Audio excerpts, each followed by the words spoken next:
Halo adik-adik Sekolah Dasar Indonesia dimanapun kalian berada.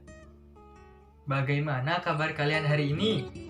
Semoga kalian semua selalu dalam keadaan sehat dan semoga kalian selalu semangat serta percaya diri dalam menggunakan bahasa Indonesia. Salam jumpa lagi bersama saya, Kak Ferdi, yang akan membimbing kalian semua dalam belajar bahasa Indonesia, bahasa pemersatu kita semua. Nah, adik-adik, kali ini kita akan membahas sebuah teks yang ada di bahasa Indonesia, yaitu teks eksposisi. Nah, adik-adik, semoga setelah menonton video Kak Ferdi, kalian semua mampu membuat karangan teks eksposisi. Bagaimana? Apakah kalian sudah siap? Siap ya? Simak videonya baik-baik ya. Teks eksposisi merupakan sebuah teks yang menjelaskan atau memaparkan segala informasi tertentu sehingga menambah pengetahuan pembaca. Teks eksposisi memiliki 3 struktur yang harus ada di dalamnya, yaitu 1. Tesis atau pengenalan isu atau juga pengenalan masalah. 2. Argumen atau pendapat si penulis. 3. Penegasan ulang. Biasanya penegasan ulang ini disebut juga sebagai penutup atau kesimpulan. Adapun ciri-ciri teks eksposisi ialah sebagai berikut. 1. Penyampaian teks secara lugas. 2. Menggunakan bahasa baku. 3.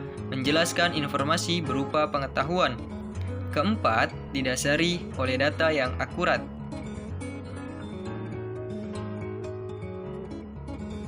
Banyak sekali terdapat jenis-jenis eksposisi. Berikut merupakan jenis-jenis teks eksposisi, yaitu 1.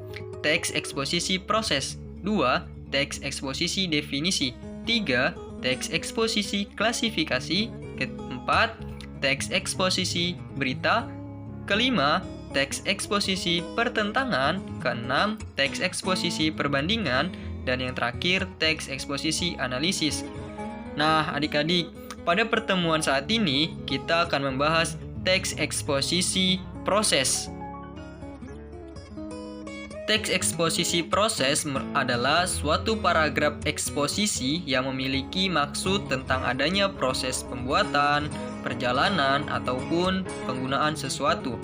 Misalnya, pembuatan tempe, pembuatan tahu, pembuatan susu, perjalanan menuju sekolah, tata cara menggunakan sepeda, dan lain-lain. Berikut merupakan contoh teks eksposisi proses. Perhatikan baik-baik ya. Alif dan Amar bersekolah di SD Negeri Pesisir Indonesia. Rumah mereka bersebelahan. Maka dari itu, setiap pagi mereka selalu pergi ke sekolah secara bersama-sama. Mereka berangkat dari rumah menuju sekolah tepat pukul 6.00 waktu Indonesia Barat.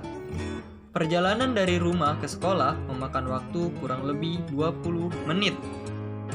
Selama perjalanan menuju ke sekolah, Alif dan Amar melewati berbagai fasilitas umum seperti kantor RW, gedung sekolah menengah pertama atau SMP, gedung puskesmas. Mendekati sekolah, mereka juga melewati beberapa kios yang menjual berbagai makanan dan juga minuman. Setelah berjalan kaki selama 20 menit, sampailah Alif dan Amar di sekolah mereka, SD Negeri Pesisir Indonesia. Mereka sangat menikmati perjalanan mereka karena mereka bisa melewati beberapa fasilitas umum yang tersedia di kampung halaman mereka.